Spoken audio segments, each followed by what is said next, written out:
It's time now for our weekly look back with Pricewise Tom Siegel. Now Tom, last time we heard from you, you said that you hoped that the Dante would provide a decent derby contender for the British, and it went to the Yorkshire-trained Libertarian. What do you make of his chances at Epsom? About zero, to be honest, Sarah. I don't think he's got any chance. I thought York's a funny track for me these days. I don't quite get it. You know, he's a strong stayer. He's more of a ledger horse. I'd be staggered if he has the pace to win a derby. I really would. He's well bred, to be fair to him. But no, I think the more interesting English contender is Telescope, really. I mean, the vibes coming out of Newmarket this morning and last couple of days have been very positive for him. I think if it is going to stay in Britain, the only horse we've got with a realistic chance would be Telescope. And Telescope, of course, missed York, but has been the subject of very positive gallop reports from our Newmarket correspondent David Mills.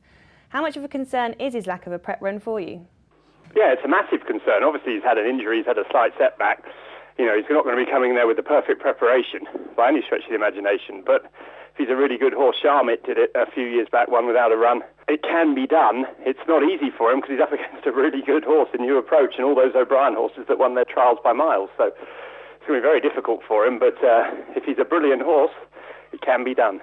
Sir Michael Stout was among the winners at York with Liber Nauticus winning the Missadora. What do you make of her? A big old unit she is. He's a big old battleship. I would be surprised if she could win at Epsom. I really didn't think she showed too much pace there. Having said that, it was her first run of the season. These stout horses tend to progress pretty rapidly. I mean, she's got the profile of an Oaks winner. She's unbeaten in 2 starts and she's won the best, or traditionally one of the best trials of Musadora. For me, it was nothing of a race, really. She beat a horse that won a handicap of 77 the time before, and the third horse, John Gosden's, that had won a Wolverhampton maiden, clearly didn't stay. On form, I think she's got no chance, but she is with a great stable. She has won both her races, so there's plenty more to come. Personally, not for me at the price at all, no. The big race at the weekend was the Lockinge, which was won by Far in impressive style. He has the option of the Queen Anne or a 1.25 mile Prince of Wales Stakes at Royal Ascot. If it was you who had to make the call, which race would you go for? Now we're talking, Sarah. Now we're talking about a proper horse. This Far was fantastic. He was totally different from last year. I saw him. Obviously, he was running against Frank on some good, you know, it's impossible to beat him. But he didn't look like a speedy miler. This time, he looked like he had all the pace in the world. You know, he was cantering over all the field from miles out, and you know, went clear 2 out. I can't see any reason to go above a mile with him now. There's loads of good races for him. Frankel isn't around. For me, I would go straight for the Queen Anne and not even have 2 thoughts about it.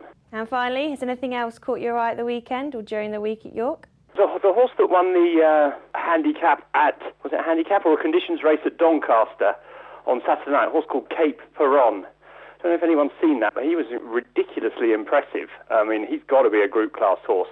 I think he's absolutely top class, he is. The only thing I'd say is that Henry Candy's been on record of saying he's a bit funny, a bit temperamental, a bit of a naughty boy, I think he described him as.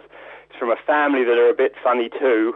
If he can be kept on the straight and narrow, I think he's going to be a top horse. I think he'll have the pace for 6 even, and he can clearly stay a mile. So I think the plan is the Britannia. I'm not convinced that's the right race for him, but if he does go there and is in the same form he was at Doncaster, look no further for the winner.